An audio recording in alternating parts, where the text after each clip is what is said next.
스가랴 2장 1절에서 5절 말씀, 스가랴 2장 1절에서 5절 말씀 보도록 하겠습니다.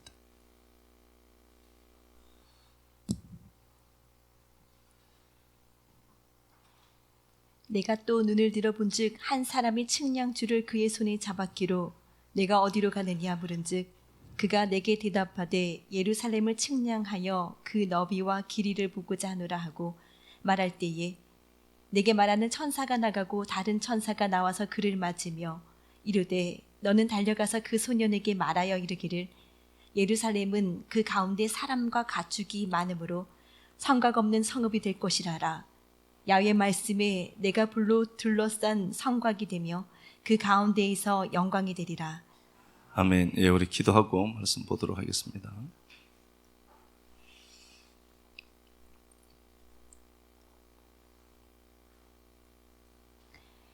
하나님, 아무리 봐도 내게는 스스로 자정할 능력이 없고 만물보다 심히 부패한 마음을 가진 게 맞습니다.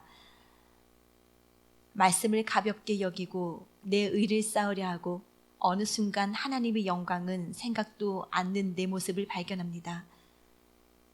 타락한 남유다가 망하기 전에 회복을 말씀하신 하나님, 역사 속에서 늘 넘어지는 나를 사랑하사 내 편에 서 계셔서 감사합니다. 이런 나를 의롭다 불러주시고 은혜 공급하기를 그치지 않는 당신 계셔서 감사합니다. 우리는 막힌 담 앞에서 할 수 있는 게 없지만 나보다 먼저 올라가 길을 여는 주님을 봅니다. 고정된 세계에서 주저앉아 울지 않고 앞서가는 주님을 믿음으로 붙드는 우리 되게 하옵소서. 심판을 통해 남은 자를 만들고 새 생명을 출산하는 하나님의 열심 봅니다. 아버지의 마음 알게 된 우리가 저는 자, 쫓겨난 자, 환난 당한 자의 모습으로 나타나는 자리에서도 하나님의 일하심을 믿고 노래하는 신앙인 되게 하옵소서. 그리스도 되신 예수님 이름으로 기도드립니다. 아멘. 예루살렘은 사람과 가축이 많으므로 라는 말씀의 제목으로 말씀 나누겠습니다. 제가 지난 시간에 우리가 미가서 말씀 갖고 말씀을 나누었었는데요. 길을 여는 자 이렇게 되어 있고, 그 미가서 2장이 미가서가 쓰여지는 시기가 BC 700년이라고 했습니다. 700년에 이제 그 미가를 통해서 누가 하나님과 같으냐 하는 단어입니다. 누가 하나님과 같으냐 하는 겁니다. 700년에 이제 쓰여졌는데 멸망이 586년에 있습니다. 그러니까 114년 후에 멸망한다가 먼저 심판이 먼저 선언됩니다. 현 상황이 있습니다. 현 상황은 안정적이죠. 상황인데 이곳에서 114년 후에 멸망한다를 먼저 이제 하나님이 선언을 하죠. 그래서 사람들이 두렵습니다. 내가 서 있는 위치에서 잠시 보여지는 내 가까운 미래는 내가 고통스럽단 말입니다. 그런데 이걸 못 견디는 겁니다. 114년 후에 멸망할 것이다 로 이 말씀을 했고, 주님이 포로가 538년, 회복이 538년 되어서 이제 돌아오니까 이스라엘 백성들이 162년이라고 했죠.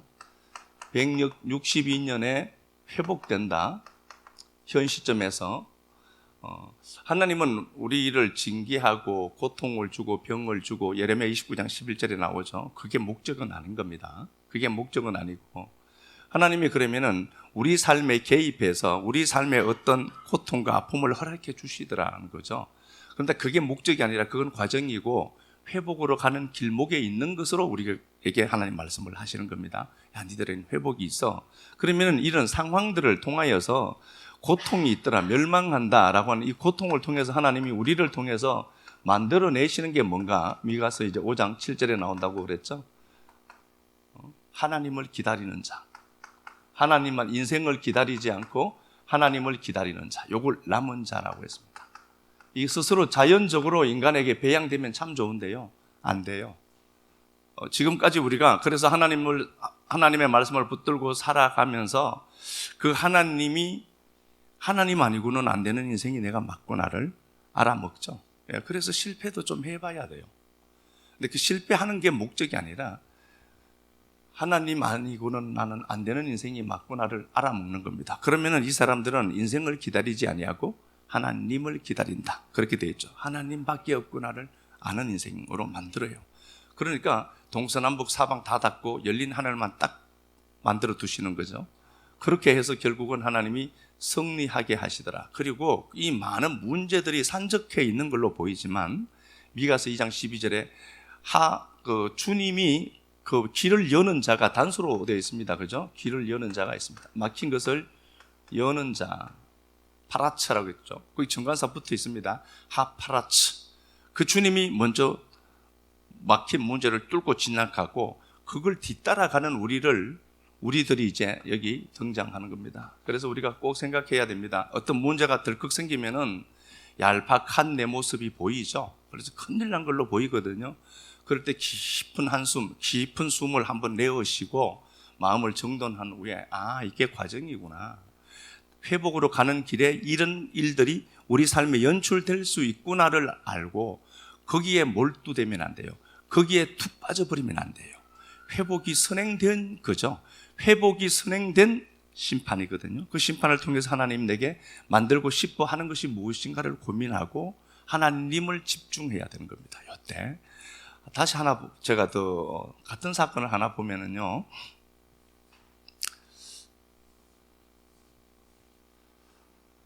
BC 605년에 바벨론이 유다를 치러 옵니다. 그때 1차 포로가 이제 발생됩니다. 1차 포로가 발생되는데 이때 다니엘과 세 친구들이 포로로 잡혀갑니다. 이때 다니엘의 나이가 18세입니다. 참 부끄러워요. 제가 봐도. 제가 60 가까이 됐는데 이제 18세 소년 다니엘 앞에 저를 딱 데리고 세워버리니까 몸둘 바를 모르겠어요.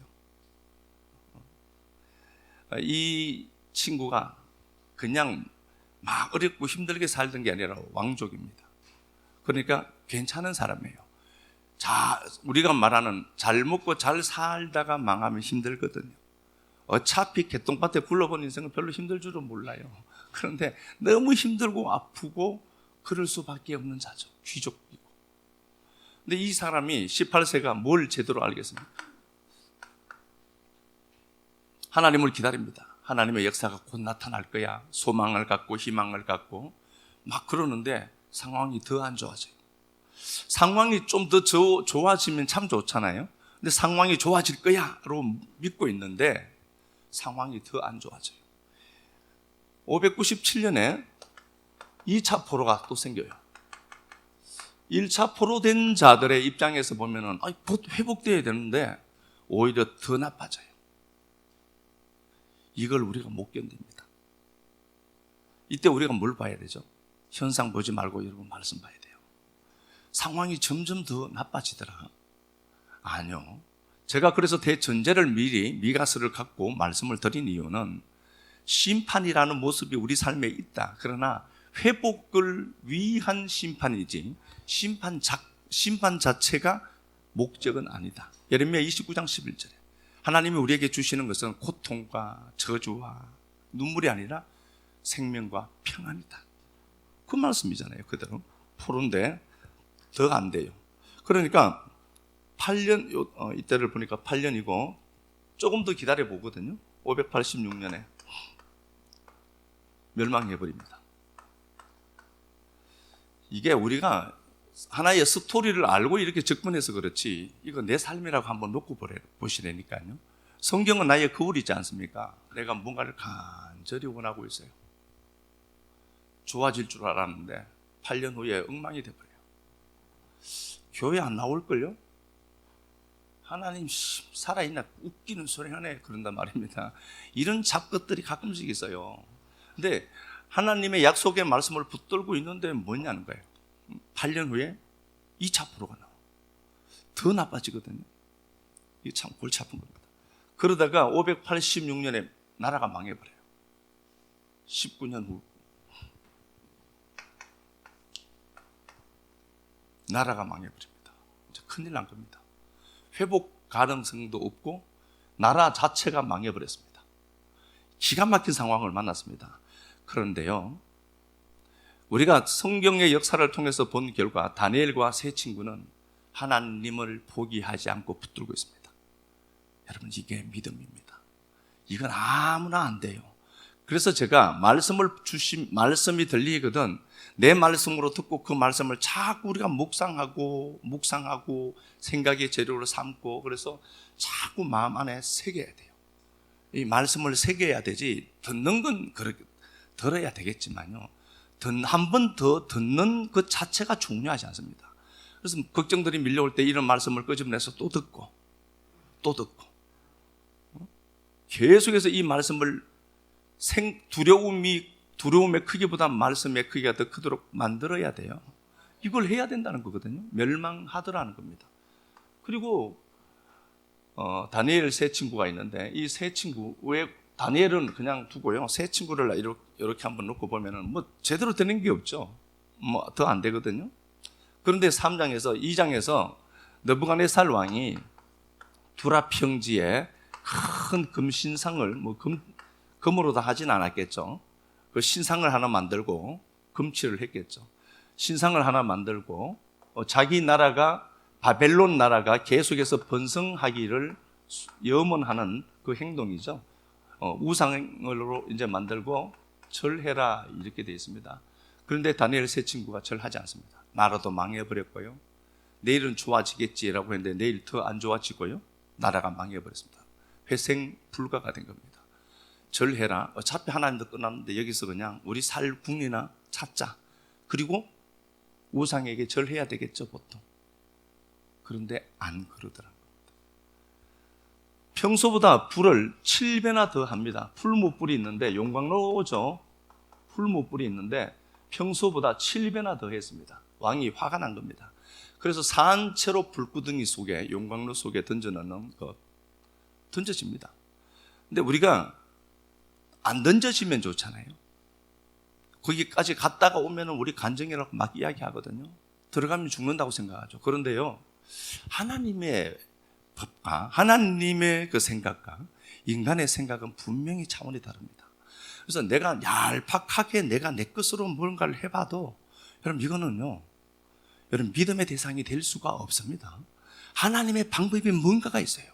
무엇인지 모르지만 하나님의 방법이 분명히 존재합니다. 던져 넣죠. 던져 넣었고 3장 우리에 가서 이거 한번 보겠습니다. 27절만, 다니엘서 3장. 다니엘 3장 27절만 봅시다. 7장 25절 갔다가 27절 볼까요? 7장 20. 3장 25절. 왕이 또 말하 이르되 내가 보니 결박되지 아니한 네 사람이 불 가운데로 다니는데 상하지도 아니하였고. 잘 압니다. 이거 우리가 워낙 많이 들어서요. 세 친구가 던져졌는데 4명이 있어요. 예수가 거기 있는 겁니다. 그래서 하나님, 내가 이렇게 고통당하는데 왜 나를 이렇게 혼자 방치해 두시고 버려 두십니까? 라고 얘기하면 안 돼요. 그 고통의 자리에 그분이 같이 있습니다. 이거 진짜 믿음으로 보면 보이거든요. 하나님, 내 인생 이렇게 힘든데 왜 나는 자꾸 이렇게 해요? 아니, 네가 그러지 말라는 법은 또 어디 있냐고요. 하나님, 내가 왜 이렇게 가난하게 살아야 돼요? 아니, 네가 가난하게 살지 말라는 법은 또 뭐가 있냐고요. 하나님 보시기에. 하나님, 내가 왜 이렇게 아파야 돼요? 네가 아프지 말라는 법은 또 어디 있어요, 그게. 모든 걸 내 관점에서 해석하시면 안 돼요. 그것도 하나님의 목적과 계획이 있다니까요. 그러면 내가 지금 이렇게 안 되는 것도, 그것도 수많은 조합이 건드려져야 되는, 나타나는 합이에요. 안 되는 그것도요, 하나님이 일하심의 결과예요. 하나님을 알라고, 하나님 좀 배우라고. 그것도 안 되는 그게 우리가 보기에는 그냥 이거 너무 안 되네로 보이지만, 안 되는 그것도 하나님이 일하심의 결과라니까요. 네? 그곳에 3명이 들어가 있는데 4명이 있대요. 예수가 그곳에 있는 겁니다. 그래서 힘들 때 이렇게 눈을 감고 기도를 하면서요, 어차피 짧은 기도인 거 제가 아니까 가만히 있으면서 이 현장에 주님이 계시구나, 이렇게 한번 그려보라니까요. 그분이 무엇 때문에, 나 같은 것 때문에 그 자리에 계시냐 되냐고. 그 차디찬 그곳에. 근데 그분이 내 구세주거든, 내 주인이거든. 그 아버지가 야 건너가, 내가 혼자 못 가겠다, 너 두고 그 자리에 있다니까요. 그래서 이스라엘 백성들이 바벨론 포로에서 돌아올 때 그가 먼저 나오는 걸로 나와 있어요. 자 봐요, 4명이 들어가 있더라. 27절. 총독과 지사와 행정관과 왕의 모사들이 모여 이 사람들을 본즉 불이 능히 그들의 몸을 해하지 못하였고, 예, 불이 능히 그들을 해하지 못하더라. 불이 능히 그들을 해하지 못하더라. 7배나 더 뜨겁게 한 그 불이 능히 이 권능이를 해하지 못하더라. 아멘이죠. 예, 불이 어떤 환경과 상황들이라고 하는 게요, 평소보다 더 뜨거워요. 가면 갈수록 안 되는 것 같고, 그래도 그 현상이, 그 고통이, 그 아픔이 이 권능이를 능히 해하지 못하더라. 왜? 그 자리에 그분이 계시다니까요. 또 보겠습니다. 머리 돌도 그을리지 아니하였고 겉옷 빛도 변하지 아니하였고 불탄 냄새도 없었더라. 예, 불구덩이 속에 들어갔는데 머리털 하나 상치 않게 하고 불 냄새도 없도록 만드시는 하나님, 그 하나님이 내 편에 서 계시다는 사실을 아셔야 돼요. 그래서 이게 왜 이 다니엘 세 친구가 불구덩이 속에 들어갈 때가 586년입니다. 망하기 직전에 했습니다. 586년에 망하거든요. 그럼 이걸 왜 하나님이 보여줬을까요? 이스라엘 백성들에게 예표로 보여준 겁니다. 니들이 바벨론이라는 그 불구덩이 속으로 들어갈 거야. 걱정하지 마라. 니들 능히 그 불이 니들을 삼키지 못할 것이고, 그 불 냄새가 하나도 나지 않도록 내가 니들을 끌고 본토로 돌아오겠다라고 주님이 말씀하시는 거죠. 그래서 그 문제가 나를 괴롭히는 걸로 보이지만 그 문제 때문에 여러분들은 죽지 않습니다. 다만 우리가 그럼에도 불구하고 하나님을 가까이 하고, 하나님 말씀을 가까이 하고, 하나님을 기다리고 하나님 앞에 남은 자가 되는 데까지 진행해 가는 것은 주신 은혜 붙들고 가야 하는 겁니다. 그래서 우리 말씀 제대로 좀 붙들고 신앙 제대로 하면서 가자, 그 얘기를 제가 하는 겁니다. 자, 오늘도 본문 보면은요, 이스라엘 백성들이 바벨론 포로에서 돌아왔습니다. 538년에 1차 포로로, 1차에서 1차로 귀환을 하게 됩니다. 1차로 귀환한 자들은 바벨론에서 출생한 자들도 있고요, 거의 바벨론 출생한 자입니다. 유다라는 나라에 대해서 듣기는 들었지만 물론 노인들도 있었습니다. 돌아와서 그들이 맨 처음 했던 일이 뭔가 보니까 성전을 건축하는 겁니다. 하나님이 계신 집을 건축하는 겁니다. 그런데 전 지대를 놓고 이제 착공식을 시작했습니다. 착공식을 했는데 사마리아인들의 방해로 공사가 16년 동안 중단됩니다. 성전 공사가 16년 중단됩니다. 하나님이 사람을 씁니다. 학개와 스가랴 선지자를 씁니다. 학개 선지자는 유형 건물인 이 성전이 회복되고 지어지기를 간절히 원했습니다. 그래서 그가 학개서의 내용을 보면 빨리 산에 가서 나무를 베어서 그 성전 만들어라. 그런데 이스라엘 백성들은 16년 동안 중단되어 있으니까 때가 아닌가 보다. 참 편리하죠. 때가 아닌가 보다.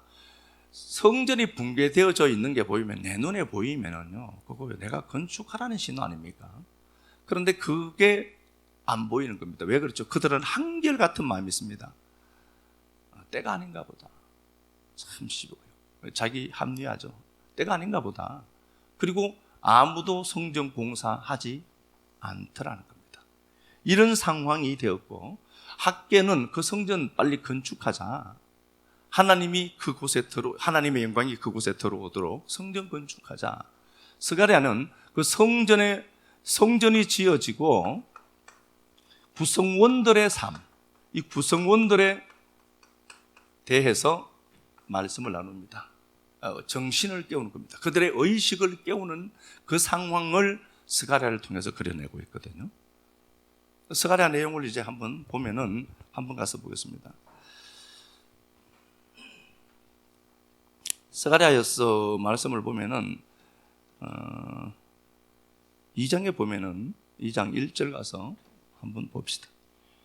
내가 또 눈을 들어본즉 한 사람이 측량줄을 그의 손에 잡았기로 내가 어디로 가느냐 물은즉 그가 내게 대답하되 예루살렘을 측량하여 그 너비와 길이를 보고자 하노라 하고 말할 때에 내게 말하는 천사가 나가고 다른 천사가 나와서 그를 맞으며 이르되 너는 달려가서 그 소년에게 말하여 이르기를 예, 측량줄을 잡고 측량하는 사람이 있습니다. 예루살렘을 측량한 사람이 있습니다. 지금 땅에서는 어떤가 보니까 공사가 중단되어 있습니다. 이렇게 안 하는 겁니다. 그래서 이들이 니들 집에는 그렇게 휘황찬란하게 하면서 하나님의 저는 왜 안 돌아보니 도대체? 학계의 이야기는 그렇습니다. 그러면 니들 꼭 구멍 뚫린 전대가 되어서 돈 다 없어진다. 막 이렇게 학계가 거친 말을 막 몰아내거든요. 이런 상황 속에 있을 때에 땅에서는 그 공사를 중단해 버렸어요. 그런데요, 하늘은 지금 계속해서 청량하고 바쁘게 움직이고 있습니다. 그래서 팁을 하나 건지자면은 내 삶이 정체된 것 같고 뭔가가 진보가 없는 것처럼 보이고 답보 상태로 있더라. 그래도 꼭 기억해야 됩니다. 하늘은 움직인다. 나를 위해서 하나님은 쉬지 않고 지금 하늘을 움직이고 계신다. 그 하늘이 열려서 하늘에서는 천사가 청량줄을 잡고 좌우로 내 삶의 영역을 확장시키기 위해서 애쓰고 힘쓰고 있더라. 이 밥통들아, 이것 좀 바라는 소리겠죠. 그래서 이거 꼭 기억해야 됩니다. 이 말씀 한번 딱 듣고 그냥 가는 게 중요한 게 아니라 내가 보기에는 내 상황이 그대로인 것 같아도 하나님 지금 움직이고 계시구나로 보셔야 돼요. 아멘. 예. 3절 여기 이렇게 되어 있고 3절 한번 가서 봅시다. 내게 말하는 천사가 나가고 다른 천사가 나와서 그를 맞으며 예, 이라는 천사 1번 천사가 있죠. 2번 천사가 또 나와요. 2번 천사가 나옵니다. 내게 말하는 천사가 나가고 1번 천사가 스가랴와 있다가 나가고 1번이 이제 나가죠. 스가랴가 있고 1번 천사는 이제 일이 바쁘니까 빨리 말하고 간 거겠죠. 갔고 2번 천사가 그를 맞이합니다. 1장 9절 가서 보겠습니다. 2번 천사는 누군가? 1장 9절. 내가 말하되 내 주여 이들이 무엇이니까니 내게 말하는 천사가 내게 이르되 이들이 무엇인지 내가 내게 보이리라 하니 예, 해석해 주는 천사가 나옵니다. 상황을 보고 그게 무엇인지 몰라서 묻는데 물을 때 그게 이거야 라고 해석해 주는 천사. 19절 가서 보겠습니다. 이에 내게 말하는 천사가 묻되 이들이 무엇이니까니 내게 대답하되 이들은 유다와 이스라엘과 예루살렘을 흩뜨린 뿔이니라. 예, 해석해 주는 천사입니다. 그러니까 상황을 해석해 주는 겁니다. 그래서 이렇게 하셔야 됩니다. 내가 이렇게 말씀을 잘 듣는 건 내 머리가 좋아서가 아니라 해석해 주는 천사가 있어서 해석을 잘 하구나. 예, 그렇게 하셔야 돼요. 얼빵한 우리는 잘 못해요. 그래서 이 말씀이 딱 들리고 이게 내게 딱 꽂혔다. 해석 천사가 와서 특별히 내게 관여를 해야 그 말씀이 내게로 딱 들려요. 아셨죠? 내가 그냥 말씀 들리는 게 아니라 그게 내 말씀이 되려고 하면은 해석 천사가 내 귀를 열고 해석해 줘야 들리는 겁니다. 그래서 여러분 들릴 때 이게 뭔가를 하나 깨달을 때는 잘 아시잖아요. 다이돌핀이 나와요. 엔돌핀에 100배, 1000배가 넘는 물질이 나와요. 그래서 말씀을 듣고 이야, 그런 순간 병이 나는 이유가 거기 있는 거예요. 예? 잘 들어보세요. 아유 그러지 말고. 해석 천사가 있더라 이렇게 되어 있습니다. 해석을 해주는 천사가 있더라는 거죠. 하나님은 왜 그렇게 이 성전에 대해서 그렇게 집착을 할까요? 없으면 못 돼요. 어차피 무형성전이고 우리가 성전인 거 다 아는데 그렇게 말씀하시면 되잖아요. 내가 니들 속에 들어갈게 로 하면 되는데 왜 이렇게 성전에 대해서 관심이 많을까요? 하나님이 여호수아 18장에도 이렇게 되어 있습니다. 실로의 하나님의 성전, 장막 성전이죠. 성전을 세우니까 그 땅이 복종해서 돌아오더라 이스라엘 백성들에게로 이렇게 되어 있습니다.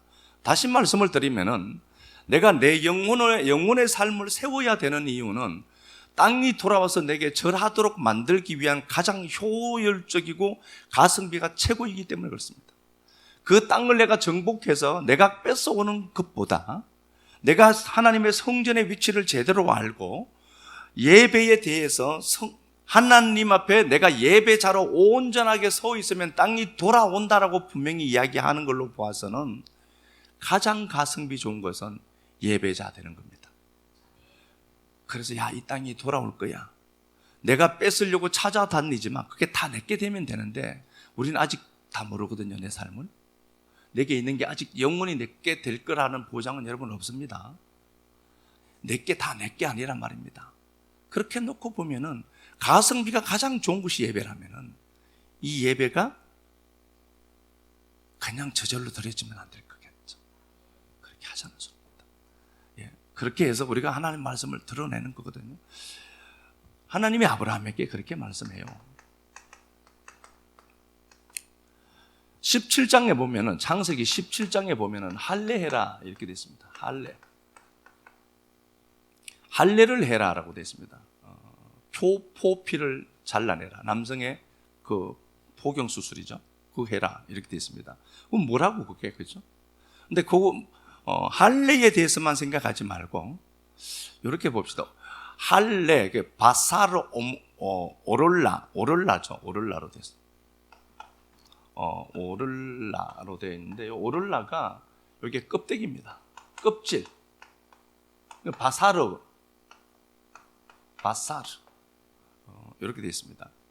그 몸의 껍질이라는 단어입니다. 정확한 개념으로 그냥 사전적인 의미로 제가 쓰면 몸의 껍질이라는 단어입니다. 우리는 이 역사 속에 있는 모든 것들과 접촉하려면 오감을 동원해야만 됩니다. 만지고 눈으로 보고 입으로 맛을 보고 오감으로 접촉해야 되는 겁니다. 하나님이 그렇게 말씀하거든요.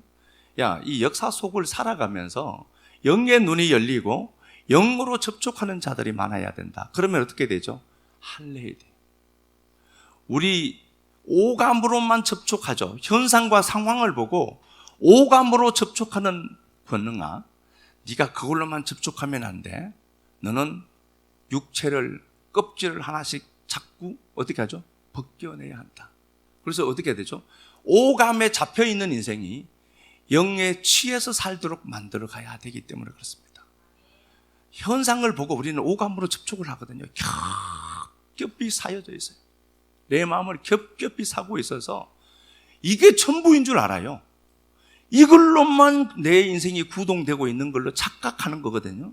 그럴 때 하나님은 권능아 껍질 하나 벗자. 오늘 주일날 설교 들으면서 껍질 하나 벗자. 한꺼풀 벗겨내고 한꺼풀 벗겨내서 내 안에 있는 그 영이 모든 것들과 접촉하도록 만들어가는 겁니다. 그래서 주님이 그렇게 말씀을 해요. 이렇게 할례해라.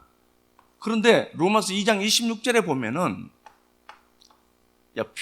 표면적인 유대인이 아니고 이면적인 유대인이 있다. 진짜 유대인이 뭔 줄 아니? 그 얘기겠죠. 혈통적으로 나타나지는 유대인, 그게 진짜 유대인은 아니다. 이면적인 유대인이 있다로 하면서 할례는 어디에 하라죠? 마음에 해라라고 한 겁니다. 할례를 여러분 이 마음에도 가죽이 덮어져 있는 사람이 있어요. 감각이 없어요. 그럼 여러분 이렇게 제가 말씀을 드리면은 혹여라도 여러분들이 찔림이 있거나 그러면은 내 마음이 두텁다라고 생각하셔야 돼요. 나 치려고 하네 이렇게 생각하시면 안 돼요. 마음에 가죽이 덮여 있는 사람이 있어요. 그래서 이 마음이 발동을 못하니까 오감으로만 사는 거예요. 현상이 몰려오면 두렵고 힘들고 아프고 다 그래요. 그렇지 않다는 소리는 아니거든요. 거기에 좌절하고 아파하고 힘들어하죠. 잠깐만 하나님 앞에 우리가 기도하고 말씀 붙들고 보면은 오감이 조금 허물어진 인생들은 영의 세계에 대해서 눈이 떠여져서 그거 보거든요. 현상이 어렵고 힘들어도 하나님이 회복을 약속했으니까 회복을 본단 말입니다. 믿음으로 보는 거예요. 믿음으로. 그걸 계속해서 그렇게 본단 말입니다. 그렇지 아니하면은 마음의 가죽이 한 겹 두 겹 계속해서 감동도 안 와요. 절대 감동도 안 와요. 왜 그런 줄 압니까? 마음의 가죽이 딱 덮여 있어서 그래요. 그래서 예레미야 4장 4절에는 어떻게 하는가 보니까 마음 가죽을 베어버려라. 마음 가죽을 다 난도질해서 베버리라는 소리거든요. 너 봐, 네가 마음이 지금 덮여 있잖아. 너는 알잖아. 그러니까 네가 마음을 좀 찢어버려라. 제발. 마음 가죽 겹겹이 사여져 있는 그거 진짜 하려는 그거거든요. 그러면 이렇게 보자고요. 현상을 보면은 공사가 중단되어 있습니다. 내 인생의 문제가 모든 것들이 답보된 상태로 그냥 그대로 있어요. 그대로 진행되는 것처럼 보이거든요. 그런데 하늘은 열려 있다는 겁니다. 이게 보이겠냐고요. 마음에 할 일을 받지 못하는 자들은 이것만 보일걸요. 오늘 눈 뜨고 일어나도 똑같고 내일 일어나도 똑같고 계속 이 상태로 진행되거든요. 그럼 무슨 소망이 있겠습니까? 그런데 하늘이 움직인다는 것을 이제 오늘 말씀을 통해서 정보를 받았습니다. 똑똑한 사람들은 이거 볼걸요. 이제 마음 가죽을 베고 오감으로 습촉하는 인생이 아니라 말씀과 말씀이 만나는 거거든요. 그렇게 본다니까요. 그렇게 봐라는 거잖아요. 말씀 하나 가서 보겠습니다. 네, 말씀 하나 가서 봅시다. 이사야 49장.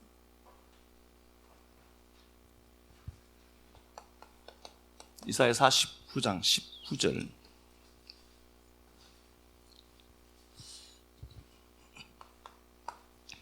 이는 내 황폐하고 적막한 곳들과 내 파멸을 당하였던 땅이 이제는 주민이 많아 좁게 될 것이며 너를 삼켰던 자들이 멀리 떠날 것이니라. 예루살렘이 붕괴된 상황에 대해서 서술하는 겁니다. 물론 회복을 약속하시고 말씀하시는 겁니다. 회복된 상태가 어땠는가를 보니까 황폐해졌어요. 유다가 망해버렸고요. 돌아왔습니다. 1차 포로로 돌아왔는데 아무것도 없어요. 70년 만에 포로 생활을 마치고 1차로 돌아올 때는 물론 48년 만에 왔지만 사람이 집에 안 살면요 한 몇 년만 지나도 풀이 잡초가 막 올라오죠. 50년 정도를 아무도 돌아보지 않았어요. 그럼 어떻게 돼 있었을까요? 돌아왔는데 곧바로 회복을 누렸을까요? 피눈물 난 겁니다. 황무지예요. 엄두가 나는 겁니다. 그래서 먼저 돌아오지 않은 겁니다. 이스라엘 백성들이 본토로 돌아가라고 했는데 가면 개고생할 것 같다니까 싹 빠진 거예요. 이 얍삽한 것들이. 그래서 안 간 거예요. 힘든 일은 하기 싫거든. 맨 처음에 온 사람들요, 1차 포로에서 귀환했던 사람들요, 여러분 진짜 이 사람들 만나면 박수 쳐줘야 돼요. 그건 내가 하겠다고 덤벼든 사람들이니까. 그들이 와서 보니까 황무지예요. 아무것도 없어요. 그 화려했던 그 도시가 돌무더기가 되고 짐승의 처소가 되어 있었거든요. 한 번 더 봅시다. 예레미야 4장 23절. 예레미야 4장 23절. 예루살렘이 망했을 때, 유다가 망했을 때를 묘사해 둔 겁니다. 보라, 내가 땅을 본즉 혼돈하고 공허하며 하늘에는 빛이 없으며 내가 산들을 본즉 다 진동하며 작은 산들도 요동하며 내가 본즉 사람이 없으며 공중의 새가 다 날아갔으며 보라, 내가 본즉 좋은 땅이 황무지가 되었으며 그 모든 성읍이 야훼의 그의 맹렬한 진노 앞에 무너졌으니. 예, 그렇게 되어 있죠. 예루살렘이 유다가 붕괴되었을 때를 서술한 겁니다. 예레미야가. 땅을 본즉 혼돈하고 공허하고 빛도 한 방울 없대요. 빛도 없대. 소망이 없죠, 당연히. 땅이 공허하고 혼돈하고. 예수 만나기 전에, 진짜 말씀이신 예수를 내가 만나기 전에 내 인생 한번 들여다보니까요. 보라니까요. 빛이 보였습니까? 그때? 그런 상황과 똑같은 거예요. 소망이 없는 겁니다. 소망이 없고 혼돈하고 공허하고 하늘에 빛이 없고 산들을 본즉 다 진동하고 아직도 그 여파가 계속되고 있는 겁니다. 그 망한 것이 계속 진행되고 있다는 소리입니다. 그럼 우리 얼마나 두렵고 힘이 들겠습니까? 아직도 산들이 진동하더라. 계속해서 그 나쁜 현상이 내 인생에 있지 말았으면 좋겠다는 좋을 법한 그 현상들이 계속 진행되고 있더라. 미치죠, 이거? 제가 말은 이렇게 하지만요, 이 양반도 미쳤을 것 같아요. 예, 빛이 없고 산들을 본즉 다 진동하고 작은 산들도 요동하고 계속 그런 거죠. 본즉 사람이 없고 사람 살 땅이 아닌 겁니다. 사람이 하나도 없더라. 하물며 공중의 새도 다 날아갔더라. 물론 하늘 존재가 없다는 소리겠지만 진짜 새가 없었을까요? 있었겠죠. 이런 기가 막힌 사람도 살지 못하고 짐승도 살지 못하고 새들도 살지 못하는 땅이 되어 있더라. 이런 상황입니다. 자, 이런 상황인데 공사를 시작하고 바로 1년 정도 지나서 바로 중단되었거든요. 해결이 안 된 겁니다. 이때 하나님이 2장에서 그렇게 말씀을 합니다. 하늘을 움직이고 있다. 이게 소망이 안 되면 방법이 없는 겁니다. 야, 하늘이 움직이고 있다. 아멘. 스가랴 2장 가서 봅시다. 그래서 우리가 현상을 보면서 깨달음을 주는 것을 우리가 감사하게 생각을 해야 됩니다. 현상은 그대로인데 해석천사도 지금 일을 하고 있죠.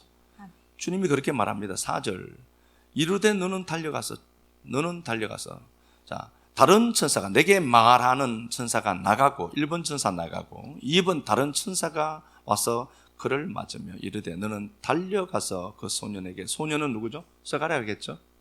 지금 천사들은 설렁설렁 기어다니고 걸어다닙니까? 달려가서. 얼마나 얘들은 급박하게 일한 줄 몰라요. 하나님이 내 인생을 들여다보시면서 내 인생을 그냥 두는 것처럼 보이죠? 더딘 것 같고 하늘을, 천사들 지금 난리 난 겁니다. 달려가고 급히 움직이고 있는 천사들. 이러기를 예루살렘은 그 가운데 사람과 가축이 많으므로 성곽 없는 성읍이 될 것이다. 이 황무지와 같은 그곳에 사람들과 짐승들이 많이 들어온다. 가축들이 들어온다. 그래서 성곽을 이렇게 성벽을 지어 놓으면 또 부족하니까 또 흘러야 되고 더 오니까 자꾸 더 어떻게 되죠? 더 확장되는 겁니다. 그래서 아예 성곽이 없다 니들은 계속해서 확장되거든. 성곽이 없다. 왜? 그러면은 성곽 없으면 안 되는데 하나님이 네 인생에 불성곽 되어 줄게. 내가 네 인생에 불성곽 되어 줄 테니까 니들의 팽창 속도를 따라갈 자가 아무도 없으리라. 이런 기가 막힌 상황에 이 약속을 스가랴를 통해서 던졌습니다. 스가랴는 하나님의 백성들에게 전달했고 그들은 다시 일어나서 성전을 지어갑니다. 그리고 그 역사는 그대로 다시 나타납니다. 제가 말씀드렸습니다. 말씀은 다바른데 말씀은 반드시 사건을 일으킵니다. 사건을 일으킬 때 오늘 이 받은 말씀들이 여러분들의 삶에 그대로 나타나지는 은혜가 있기를 간절하게 정말 축복합니다.